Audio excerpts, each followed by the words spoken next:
अस्सलाम वालेकुम दोस्तों, मैं हूं मलिक सज्जाद और आप देख रहे हैं सऊदी टीवी।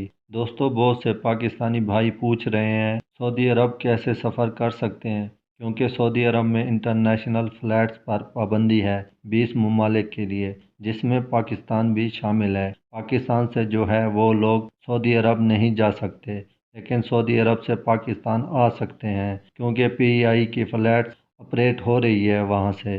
दोस्तों, मैं आपको बताता चलूँ कि बहुत से लोग पहले बहरीन जा रहे हैं, वहाँ 14 दिन कतरीना करने के बाद फिर वहाँ से फ्लाइट के ज़रिए सऊदी अरब आ रहे हैं। एक ये भी तरीका है सऊदी अरब जाने का। अगर कोई भाई सऊदी अरब जाना चाहता है, उसे पहले बहरीन जाना पड़ेगा, उसके बाद जो है सऊदी अरब जा सकता है। तमाम भाइयों के लिए दुआ है कि जल्द इंटरनेशनल फ़्लाइट के ज़रिए सऊदी अरब पहुँच जाएँ।